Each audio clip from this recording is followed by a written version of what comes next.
নমস্কার বন্ধুরা, সুপ্রিয়া রান্নাঘরে আবার একটা নতুন পর্বে তোমাদের সকলকে স্বাগত। আজকে পটল দিয়ে সম্পূর্ণ নিরামিষ একটা দারুণ স্বাদের রেসিপি আমি তোমাদের সাথে শেয়ার করব। এইভাবে পটল রান্না করে গরম ভাত, রুটি, পোলাও, ফ্রাইড রাইস যে কোনো কিছুর সাথে খেতে পারো। খেতে দুর্দান্ত টেস্টি হয় আর রেসিপিটা বানানোর পদ্ধতি খুবই সহজ। তাহলে চলো বন্ধুরা, দেখে নেওয়া যাক আজকের রেসিপি কিভাবে বানানো হয়। রেসিপিটা বানানোর জন্য এখানে 7 পিস পটলের অল্প করে খোসা রেখে পটলের খোসাগুলোকে ছাড়িয়ে নিয়েছি। আর এখানে আমি আমার রান্নার প্রয়োজন মতো 7 পিস পটল রান্না করছি, তবে তোমরা তোমাদের রান্নার প্রয়োজন অনুযায়ী পটলের পরিমাণ বাড়িয়ে বা কমিয়ে নিতে পারো। পটলগুলো এবার কেটে নেব। পটল কেটে নেওয়ার জন্য এখানে আমি একটা ছুরি নিয়েছি, ছুরির সাহায্যে পটলগুলো কেটে নিচ্ছি। তবে তোমরা চাইলে কিন্তু আমি যেভাবে ছুরির সাহায্যে কেটে নিচ্ছি ঠিক একইভাবে বটির সাহায্যেও পটলগুলো কেটে নিতে পারো। সমস্ত পটলগুলো দেখো কেটে নেওয়া হয়ে গেছে। এবার পটলগুলো এখান থেকে তুলে নিলাম আর পটলগুলো ঠিক এইভাবে কেটে নিলাম। এরপরে পটলগুলো একটা সাইডে সরিয়ে রেখে দিলাম। এদিকে নিয়েছি 5 পিস আলু। আলুগুলোর খোসা ছাড়িয়ে আগে থেকে জল দিয়ে ধুয়ে রেখেছিলাম। এরপরে আলুগুলো কেটে নেব। আলুগুলোকে দেখো ঠিক এইভাবে দুভাগ করে কেটে নিচ্ছি। সমস্ত আলুগুলো কেটে নেওয়া হয়ে গেছে। এবার আলুগুলো এখান থেকে তুলে নেব। আলুগুলো তুলে নিয়ে আবার একবার জল দিয়ে ভালোভাবে ধুয়ে নিলাম। এরপরে আলু একটা সাইডে সরিয়ে রেখে দিলাম। এদিকে গ্যাসের ওভেনে একটা কড়াই বসিয়ে গ্যাসটা অন করে কড়াইয়ের মধ্যে দিয়ে দিলাম পরিমাণ মতো সর্ষের তেল। এরপরে তেলের মধ্যে দিয়ে দিচ্ছি সামান্য পরিমাণ হলুদ, সামান্য পরিমাণ লবণ, সামান্য পরিমাণ কাশ্মীরি লঙ্কা গুঁড়ো। এবার এই তেলের মধ্যে কেটে রাখা সমস্ত আলু ও পটলগুলো দিয়ে দিচ্ছি। সমস্ত আলু পটলগুলো দিয়ে দিলাম। এবার মিডিয়াম ফ্লেমে আলু পটলগুলোকে একটু সময় ধরে নেড়ে ভেজে নেব।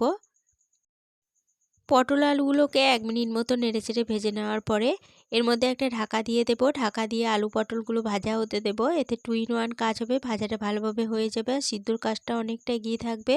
এগুলো ভাজা হতে থাক, সেই ফাঁকে মশলা রেডি করে নেব। তার জন্য এখানে একটা বাটি নিয়েছি। এবার এই বাটির মধ্যে দিয়ে দিচ্ছি 1/2 চামচ জিরে গুঁড়ো, 1/2 চামচ ধনে গুঁড়ো, কালারের জন্য দিয়ে দিচ্ছি 1/2 চামচ কাশ্মীরি লঙ্কা গুঁড়ো, 1/2 চামচ হলুদ গুঁড়ো, 1 চুটকি মতো হিং দিয়ে দিচ্ছি। এখানে যেহেতু নিরামিষ রান্না হচ্ছে তার জন্য আমি হিংটা ব্যবহার করলাম, তবে তোমরা যদি হিং না দিতে চাও তাহলে পরে হিংটা বাদ দিয়ে দিতে পারো। 2 চামচ টক দই দিয়ে দিলাম। এবার এর মধ্যে সামান্য পরিমাণ জল দিয়ে সমস্ত মশলা ভালোভাবে গুলে নেব আর টক দইটা ভালোভাবে ফেটিয়ে নেব। মশলা ভালোভাবে গুলে নেওয়া হয়ে গেছে। এবার মশলা একটা সাইডে সরিয়ে রেখে দিচ্ছি। এদিকে একটা ছোট মিক্সিং জারের মধ্যে দিয়ে দিচ্ছি 1 টেবিল চামচ ভাঙা কাজু বাদাম, 1 টেবিল চামচ চার মগজ। এরপরে মিক্সিং জারের ঢাকনা বন্ধ করে প্রথমে শুকনো অবস্থায় এটা গুঁড়ো করে নিলাম। এরপরে এর মধ্যে সামান্য পরিমাণ জল দিয়ে মিক্সিং জারের ঢাকনা বন্ধ করে সমস্ত উপকরণ আবারও ভালোভাবে বেটে নেব। সমস্ত উপকরণ বেটে নেওয়া হয়ে গেছে। বেটে নেওয়া মিশ্রণ একটা সাইডে সরিয়ে রেখে দিলাম। এদিকে আরও একটা মিক্সিং জারের মধ্যে দিয়ে দিচ্ছি 2টো মিডিয়াম সাইজের টমেটো। এবার মিক্সিং জারের ঢাকনা বন্ধ করে টমেটোটা ভালোভাবে বেটে নিলাম। এবার এটা একটা সাইডে সরিয়ে রেখে দিচ্ছি। এদিকে ঢাকা দিয়ে আলু পটলগুলো 4 মিনিট ভাজা হতে দিয়েছিলাম। 4 মিনিট পর ফিরে এসে ঢাকা খুলে নিলাম। আলু পটলগুলো দেখো বেশ লালচে করে ভাজা হয়ে গেছে। এই 4 মিনিট ঢাকা দিয়ে ভাজা হওয়ার ফাঁকে কিন্তু দুবার ঢাকা খুলে আলু পটলগুলো নেড়েচেড়ে দিয়েছিলাম। অবশ্যই দুবার ঢাকা খুলে নেড়েচেড়ে দেবে, নাহলে কিন্তু আলু পটলগুলো পুড়ে যেতে পারে।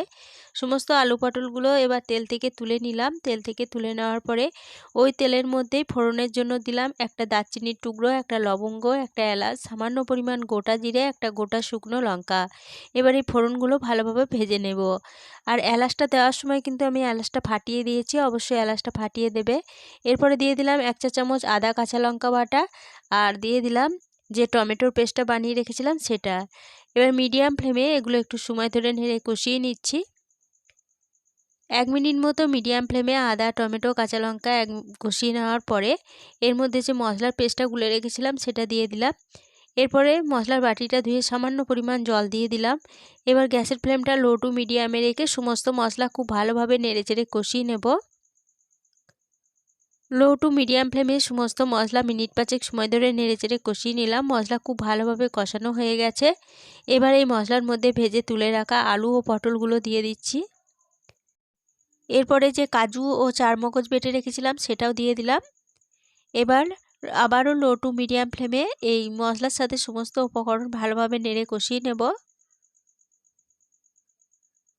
প্রথমে লো ফ্লেমে 1 মিনিট মতো, তারপরে মিডিয়াম ফ্লেমে আবারও 1 মিনিট মতো নেড়ে কষিয়ে নিলাম। এরপরে এর মধ্যে দিয়ে দেব পরিমাণ মতো জল, এখানে আমি 1 বাটি পরিমাণ জল ব্যবহার করলাম। এরপরে দিয়ে দিচ্ছি স্বাদ মতো লবণ আর দিয়ে দিচ্ছি 1 চা চামচ চিনি। এখানে যেহেতু নিরামিষ রান্না করছি বলে আমি 1 চা চামচ চিনি দিলাম। তবে মিষ্টির পরিমাণটা তোমরা যে যেমন খেতে চাও সেরকম অনুযায়ী চিনির পরিমাণ বাড়িয়ে বা কমিয়ে নিতে পারো। জলের সাথে সমস্ত উপকরণ ভালোভাবে নেড়ে মিশিয়ে নিয়ে এর মধ্যে একটা ঢাকা দিয়ে মিডিয়াম ফ্লেমে তরকারিটা বেশ কিছুক্ষণ সময় ধরে রান্না করে নেব। ঢাকা দিয়ে মিডিয়াম ফ্লেমে তরকারিটা 5 মিনিট রান্না করে নিলাম। 5 মিনিট পর ফিরে এসে ঢাকা খুলে নিয়ে তরকারি ভালোভাবে নেড়েচেড়ে নিয়ে তরকারির আলুগুলো ভালো মতো সিদ্ধ হয়েছে কিনা এবার চেক করে নেব। তরকারির আলুগুলো দেখো খুব ভালোভাবে সিদ্ধ হয়ে গেছে। এবার এই তরকারির মধ্যে দিয়ে দিচ্ছি খুব সামান্য পরিমাণ গরম মশলার গুঁড়ো আর দিয়ে দিচ্ছি 1 চা চামচ গাওয়া ঘি আর দিয়ে দেব কিছুটা কসুরি মেথিকে শুকনো কড়াইয়ে ভেজে রেখেছিলাম, সেটা হাতের তালুর সাহায্যে গুঁড়ো করে দিয়ে দিলাম। এবার এই সমস্ত উপকরণ তরকারির সাথে ভালোভাবে নেড়েচেড়ে মিশিয়ে নেব। সমস্ত উপকরণ ভালোভাবে নেড়ে মিশিয়ে নেওয়ার পরে গ্যাসের ফ্লেম বন্ধ করে দিয়ে তরকারিটা ঢাকা দিয়ে আরও 5 মিনিটের জন্য স্ট্যান্ডিং টাইমে রেখে দিয়েছিলাম।